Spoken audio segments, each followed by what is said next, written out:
Now, the stonewalling is significant because when the federal government comes in and says, we don't want to give Judicial Watch information because it's classified or it's potentially so sensitive that we can't even admit or deny they have the records, the courts are, in this case, in many cases, overly deferential to the government.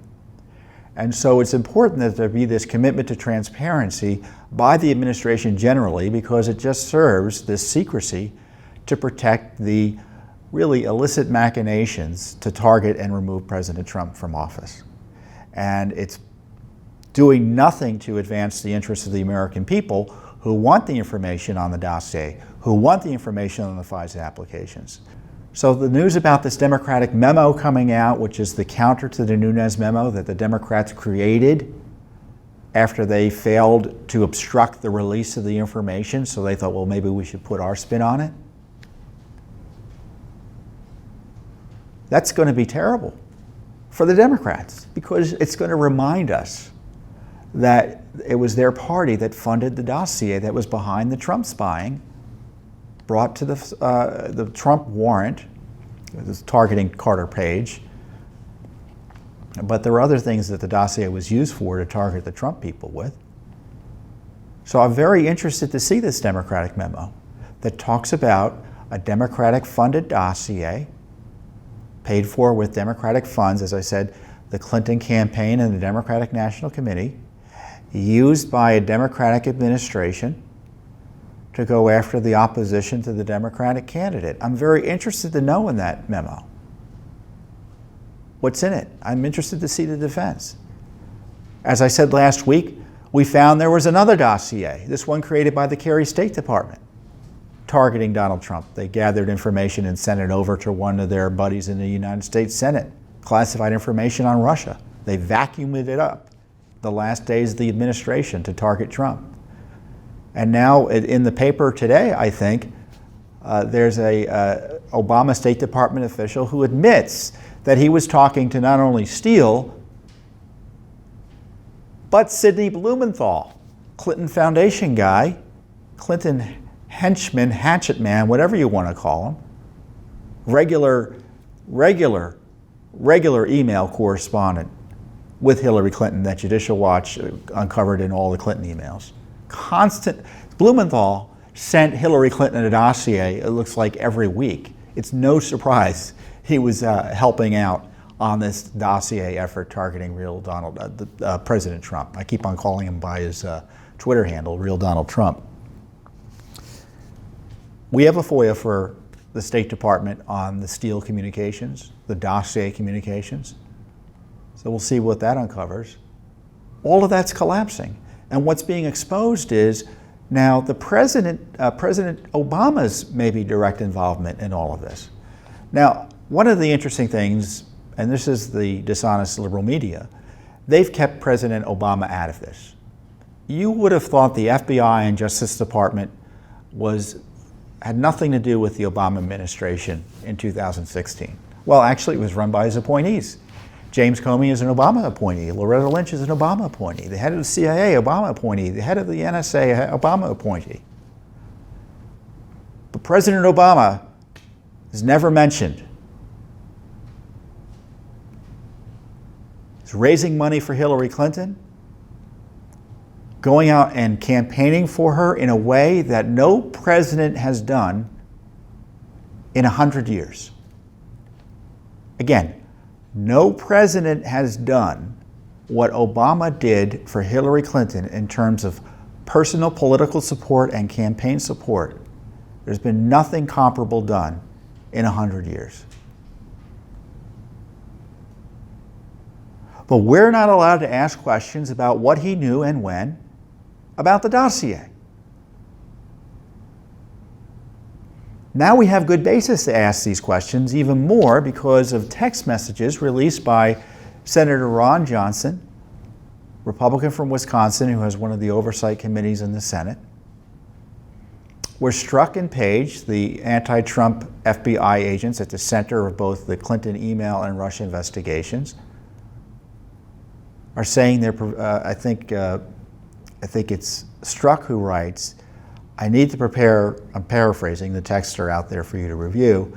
I'm preparing talking points for Comey's briefing with President Obama. He wants to know everything. Now, Johnson interpreted the text as wanting to know everything about the Clinton investigation. So the defenders, I just love the defenders because they make it worse for those they're defending, say, no, that was probably about the Russia investigation. Oh, well, isn't that interesting? So President Obama wanted to know everything there was to know about the Russia investigation. Did that include the Russia dossier, funded with his party money? The unmasking of Trump associates? All the other abuses that were taking place?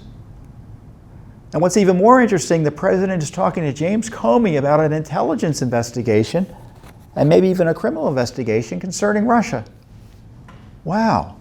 So President Trump talks to James Comey about investigations, and he gets a special counsel appointed, but there's no special counsel investigating Obama?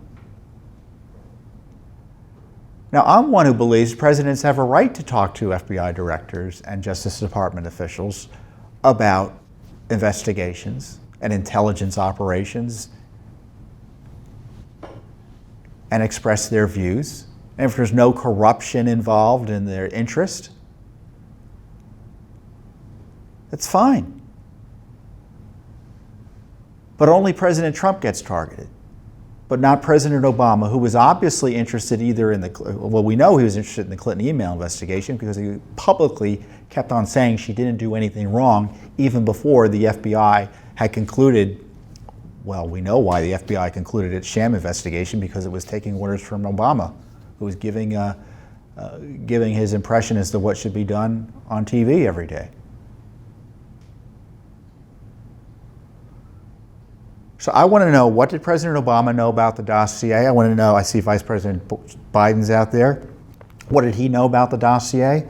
I see Eric Holder's back out there. I want to know what he knew about Uranium One and the Russia effort that the Justice Department knew about to give money to the Clinton Foundation and the Clinton cash machine in order to get a favorable ruling from the administration on Uranium One. And you would think the Democrats would be sensitive about colluding with Russians or Russian fronts to target Trump. Well, it turns out the Senate Democrat Mark Warner, who's the number 2 on the Intelligence Committee, or excuse me, the minority leader or ranking member on the Intelligence Committee in the Senate. So the Republicans run the Intelligence Committee, they have the majority.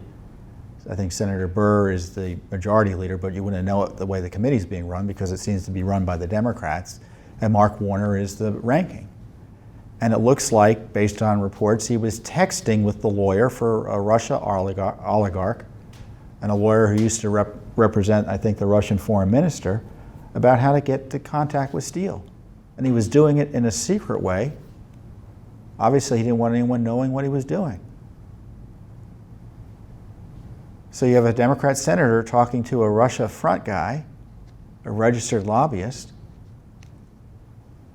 on how to get their friend Steele in, or their witness Steele in.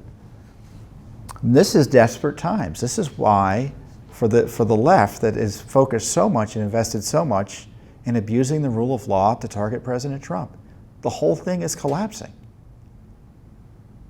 That's why you hear about figures like Papadopoulos and Carter Page and people who obviously had nothing to do with Russia collusion as defined by the left with President Trump. Why is Mueller still pursuing this investigation? And why hasn't he been asked about what he knew and when about the dossier? So we're in court asking for the records. We're being stonewalled in our request for the records. And I would encourage those responsible officials, whether they be in the White House, the FBI, the CIA, NSA, you name it, Justice Department especially, to start erring on the side of transparency. Because the cover-up is helping the perps in this Russia-Obamagate scandal.